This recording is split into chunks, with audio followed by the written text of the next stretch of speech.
it's all gonna be good. Don't worry about nothing, don't worry about nothing, nothing now. It's all gonna be good. So breathe like you know you should. Yeah, breathe till you've understood.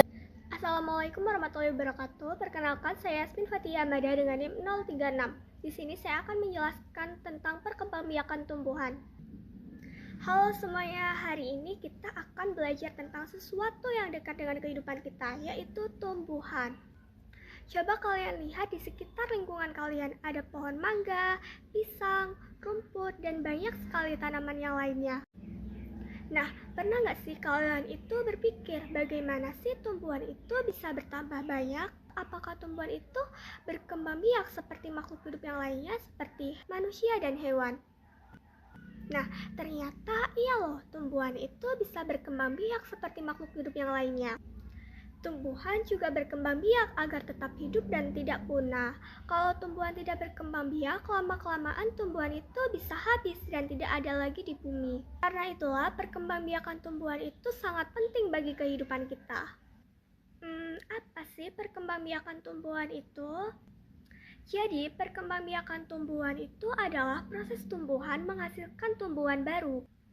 Tujuannya supaya jumlah tumbuhan itu dapat bertambah banyak dan tumbuhannya itu tetap lestari dan tetap ada di bumi. Jadi, kalau tumbuhan itu tidak berkembang biak, tumbuhan itu lama-kelamaan bisa punah dan bisa habis. Nah, tumbuhan berkembang biak dengan dua cara, yaitu yang pertama, perkembangbiakan tumbuhan melalui generatif, dan yang kedua, perkembangbiakan tumbuhan melalui vegetatif. Baik, kita bahas satu persatu ya. Yang pertama, perkembangbiakan tumbuhan melalui generatif. Apa sih perkembangbiakan tumbuhan melalui generatif itu? Nah, jadi perkembangbiakan tumbuhan melalui generatif itu adalah perkembangbiakan tumbuhan melalui proses penyerbukan dan pembuahan sehingga menghasilkan biji. Pada perkembangbiakan generatif ini terdapat alat kelamin jantan dan alat kelamin betina. Nah, alat kelamin jantan itu disebut benang sari, sedangkan alat kelamin betina itu disebut putik. Nah, yang selanjutnya ada 3 tahap perkembangbiakan tumbuhan secara generatif, yaitu yang pertama penyerbukan, pembuahan, dan pembentukan biji. Nah, penyerbukan itu adalah jatuhnya serbuk sari ke kepala putik. Penyerbukan ini biasanya dibantu oleh angin, air, udara, kupu-kupu, lebah, atau hewan yang lainnya. Nah, yang kedua adalah pembuahan. Nah, setelah penyerbukan terjadilah proses pembuahan di mana serbuk sari akan tumbuh menjadi bulu serbuk sari. Nah, bulu serbuk sari ini akan tumbuh menjadi bakal biji dan terjadilah peleburan antara sel serbuk sari dengan sel telur. Nah, hasil peleburan ini itu disebut dengan zigot.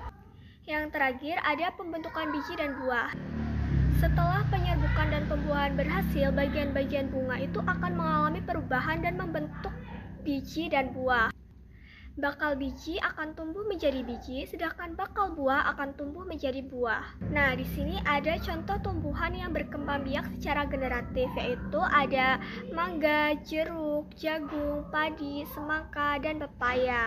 Nah, yang selanjutnya yang kedua, perkembangbiakan tumbuhan secara vegetatif. Nah, perkembangbiakan tumbuhan secara vegetatif ini itu adalah perkembangbiakan tumbuhan yang terjadi tanpa melalui penyerbukan dan pembuahan.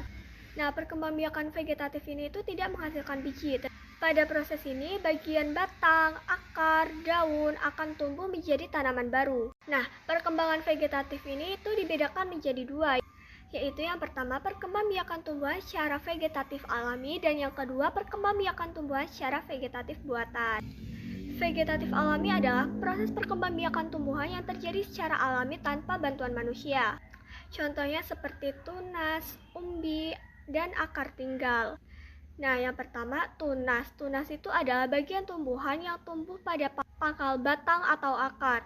Nah, contoh tumbuhan yang berkembang biak melalui tunas itu seperti pohon pisang dan bambu. Nah, yang kedua ada umbi. Umbi ini itu sebagai tempat penyimpan cadangan makanan bagi tumbuhan.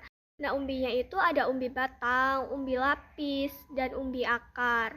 Umbi batang itu kentang, umbi lapis itu bawang merah dan bawang putih, sedangkan umbi akar itu seperti wortel.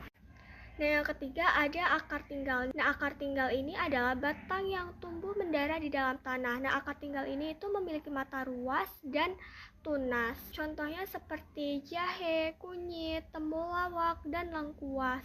Nah, yang kedua adalah perkembangbiakan tumbuhan secara vegetatif buatan. Nah, perkembangbiakan tumbuhan secara vegetatif buatan itu adalah perkembangbiakan tumbuhan yang terjadi melalui bantuan manusia. Nah, tujuannya adalah untuk mendapatkan tanaman dengan cepat dan memperbanyak tanaman dengan kualitas yang lebih baik. Contohnya seperti cangkok, stik, dan okulasi. Nah, yang pertama itu cangkok. Cangkok ini dilakukan dengan mengupas kulit batang dan membungkusnya dengan tanah agar tumbuh menjadi akar. Contohnya terjadi seperti pada tanaman mangga, jambu, dan rambutan.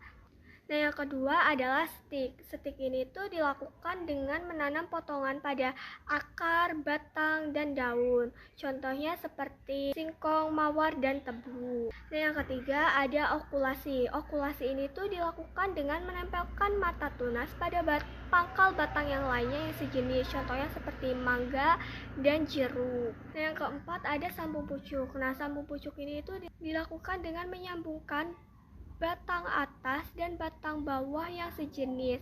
Contohnya seperti durian dan alpukat. Sekian penjelasan dari saya akhiri. Wassalamualaikum warahmatullahi wabarakatuh.